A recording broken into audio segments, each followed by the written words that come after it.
Assalamualaikum dan salam sejahtera. Saya Nur Syahidah binti Hussein dan ahli kumpulan saya, Shalini Murugan, akan membentangkan mengenai sejarah perkembangan vaksin dan pemvaksinan sebelum dan selepas Edward Jenner 1796. Berikut merupakan isi kandungan untuk pembentangan kami. Baiklah, seterusnya saya akan memperkenalkan apakah itu vaksin. Vaksin adalah ampaian yang terdiri daripada mikroorganisma yang lemah atau yang telah terbunuh atau terfragmen atau toksin atau antibodi atau limfosit yang diberikan terutamanya untuk mencegah penyakit.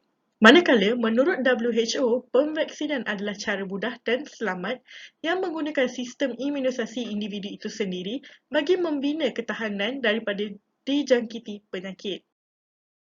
Seterusnya, saya akan menerangkan mengenai sejarah perkembangan vaksin dan pemvaksinan sebelum Edward Jenner.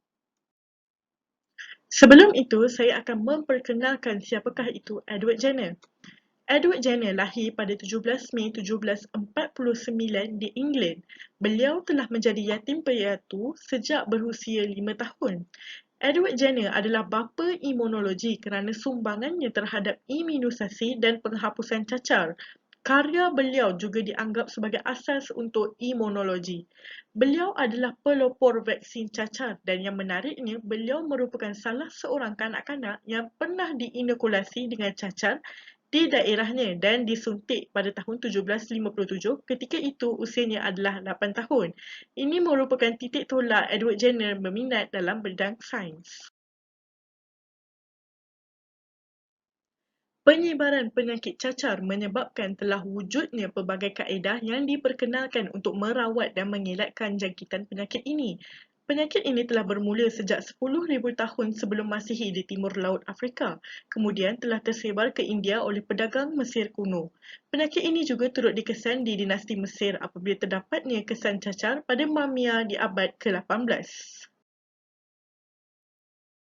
Kemudian, penyakit ini telah mula merebak ke Asia iaitu China dan akhirnya ke Eropah serta mengakibatkan 400,000 kematian tahunan menjelang abad ke-18. Sebelum kaedah pemvaksinan ditermui, terdapat beberapa percubaan awal yang telah dilakukan untuk merawat cacar seperti penggunaan herba, kain khas, penggunaan bilik khas.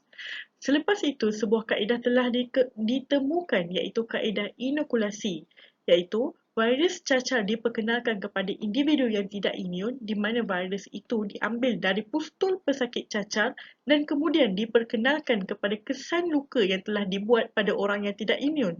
Kaedah ini telah dilakukan oleh kebanyakan negara seperti Afrika, India dan China sebelum abad ke-18 dan kemudian telah tersebar ke Turki. Variolasi atau inokulasi seterusnya mula tersebar ke Eropah oleh pelancong dari Istanbul dan terus tersebar ke London. Di England, Lady Mary telah memperkenalkan kaedah tersebut selepas beliau sendiri telah dijangkiti penyakit itu. Kesan daripada itu, variolasi mula mendapat kepercayaan secara luas di seluruh Eropah. Di New World, kaedah ini mula terkenal apabila terdapatnya sebuah kapal dari India Barat yang tiba membawa penumpang yang telah dijangkiti cacar sehingga menyebabkan berlakunya epidemik di New World.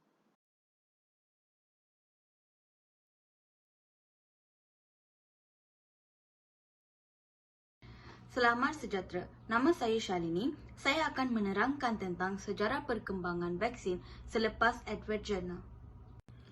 Pada awal persekolahan, Edward Jenner mengembangkan minat yang kuat terhadap sains dan alam dan seterusnya ia berterusan sepanjang hidup.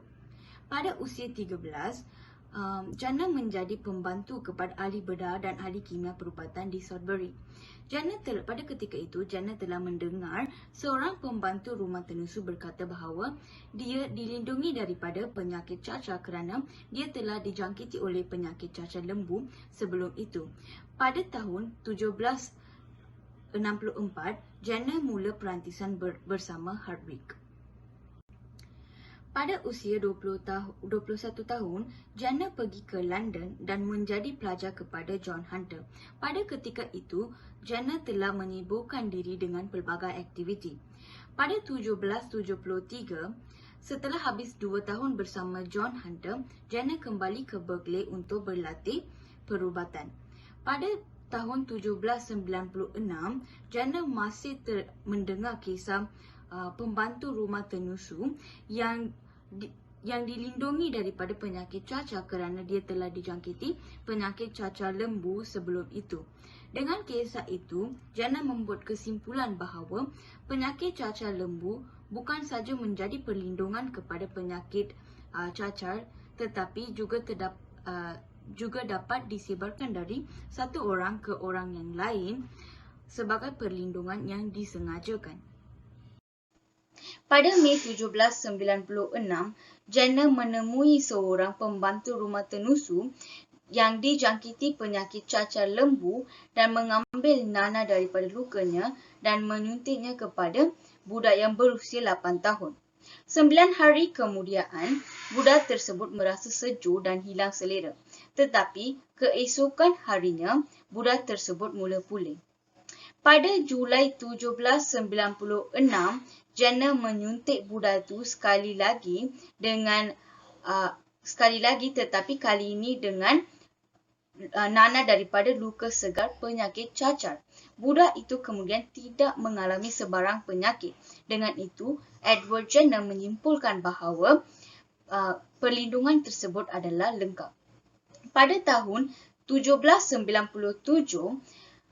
penemuan vaksin oleh Jenner ditolak. Dan pada tahun 1798, Edward menambahkan beberapa kes sebagai bukti untuk penemuan beliau.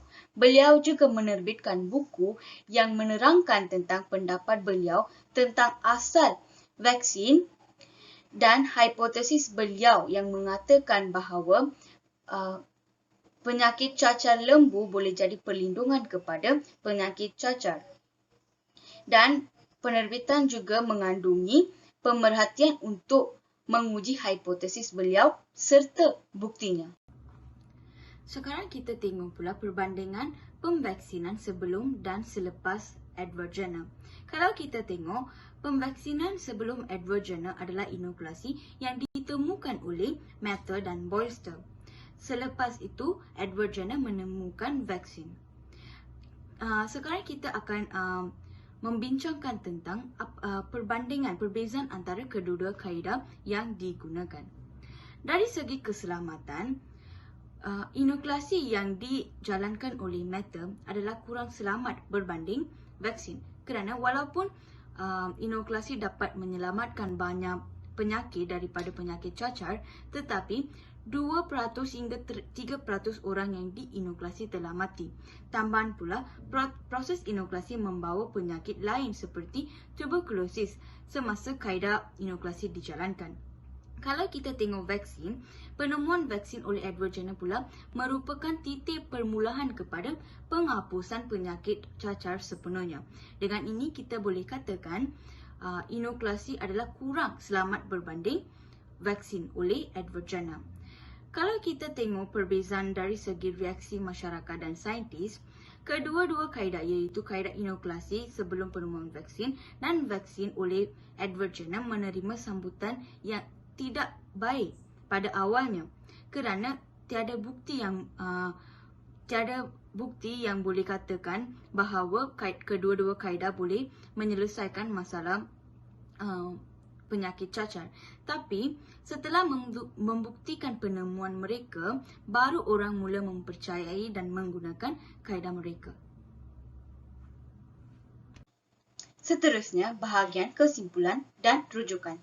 Kesimpulannya, penemuan pemvaksinan Edward Jenner memberi banyak sumbangan kepada kita dalam pengawalan penyakit berjangkit. Kalau kita tengok sampai pada hari ini, banyak penyakit berjangkit telah dihapuskan melalui kaedah pemvaksinan yang telah ditemukan oleh Edward Jenner. Contoh yang paling ketara adalah COVID-19. Kalau kita tengok, jika Edward Jenner tidak menemukan vaksin pada ketika itu, sampai hari ini kita tidak tahu apakah penyelesaian bagi COVID-19.